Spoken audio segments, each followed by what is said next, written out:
پر بنا ایک مقدس گھر۔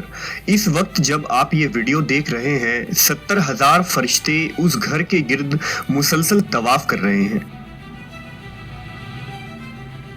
یہ گھر کس نے بنایا ہے اور معراج کی رات نبی صلی اللہ علیہ وسلم نے وہاں کیا دیکھا تھا؟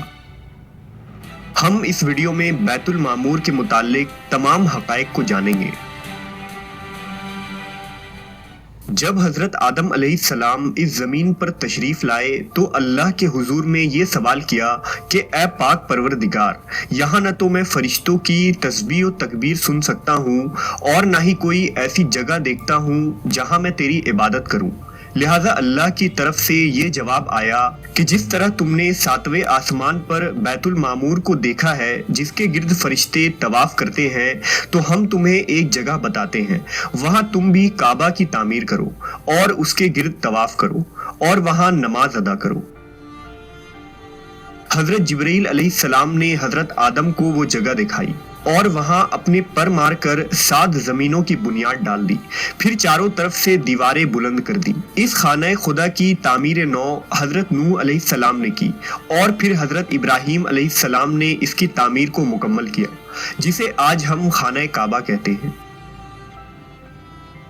اب سوال یہ اٹھتا ہے کہ 7ویں آسمان پر موجود وہ مقدس گھر کیا تھا جس کی مشاہبت میں حضرت آدم نے خانہ کعبہ کی تعمیر کی؟ دراصل بیت المعمور کے معنی آباد گھر ہیں۔ یہ دراصل فرشتوں کا کعبہ ہے جو 7ویں آسمان پر کعبۃ اللہ کے عین اوپر ہے۔ فرشتے اس گھر کا طواف کرتے ہیں۔ بیت المعمور زمین اور آسمان کی پیدائش سے 50,000 سال پہلے تخلیق کیا گیا۔ روایتوں کے مطابق ہر روز 70,000 فرشتے عبادت اور طواف کے لیے آتے ہیں اور ایک دفعہ طواف کے بعد ان کو قیامت تک دوبارہ موقع نہیں ملے گا، اور اس طرح ہر روز نئے 70,000 فرشتے آ جاتے ہیں۔ حدیث میں ہے کہ جب نبی صلی اللہ علیہ وسلم معراج کی رات آسمانوں کے سفر پر گئے تو آپ کا گزر بیت المعمور کے پاس سے ہوا۔ آپ نے دیکھا کہ حضرت ابراہیم علیہ السلام بیت المعمور پر ٹیک لگائے بیٹھے ہیں۔ روایت یوں ہے کہ نبی صلی اللہ علیہ وسلم نے فرمایا، پھر مجھے 7ویں آسمان پر چڑھایا گیا۔ وہاں ایک ادھیڑ عمر کے بزرگ بیت المعمور کے دروازے کے قریب ایک کرسی پر ٹیک لگائے تشریف فرما تھے۔ ان کی شکل نبی صلی اللہ علیہ وسلم کے مشابہ تھی۔ آپ صلی اللہ علیہ وسلم نے دریافت کیا، یہ کون ہے؟ حضرت جبرائیل نے عرض کیا، یہ آپ کے باپ حضرت ابراہیم ہیں۔ ابن ابی حاتم کی روایت کے مطابق رسول اللہ صلی اللہ علیہ وسلم نے فرمایا کہ آسمان میں ایک گھر ہے جسے معمور کہتے ہیں جو کعبہ کے سمت میں ہے۔ 4تھے آسمان میں ایک نہر ہے جس کا نام نہر حیوان ہے۔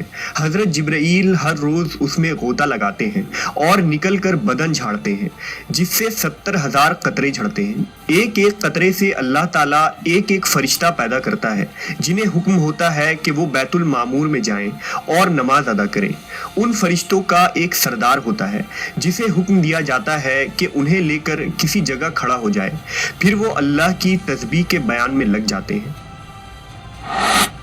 حضرت امام علی علیہ السلام سے ایک شخص نے پوچھا کہ بیت المعمور کیا ہے؟ آپ نے فرمایا، وہ آسمان میں ہے، اسے صراح کہا جاتا ہے۔ یہ کعبہ کے ٹھیک اوپر ہے۔ جس طرح زمین کا کعبہ حرمت کی جگہ ہے، اسی طرح وہ آسمان کا کعبہ ہے۔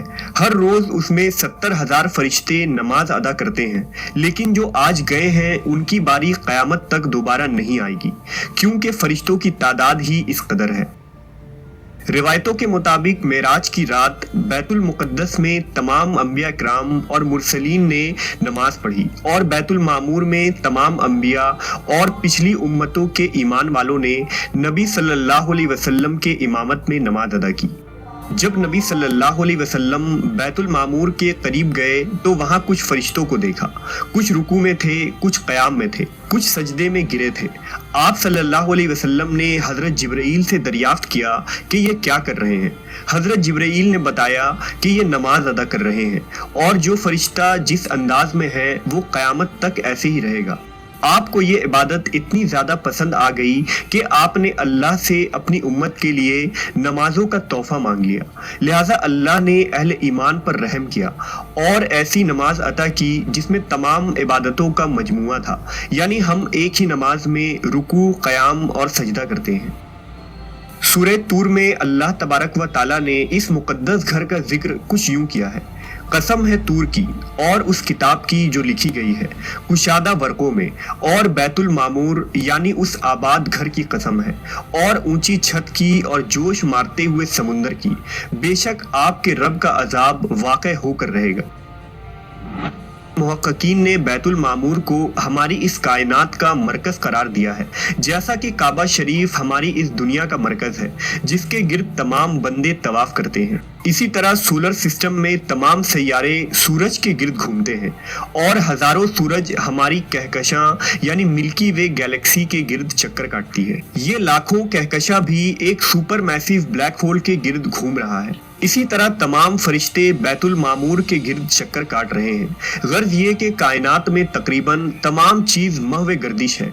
بے شک اللہ نے اس کائنات کے نظام میں ہمارے لیے توحید کے پیغام کو کھول کر رکھ دیا ہے کہ انسان کی زندگی کا بھی ایک مرکز ہونی چاہیے جس کے اصولوں کا اسے پابند ہونا ہے۔ وہ مرکز اللہ کی ذات ہے جس کے گرد گھوم کر اور اس کی اطاعت میں رہ کر ہی فلاح پائی جا سکتی ہے۔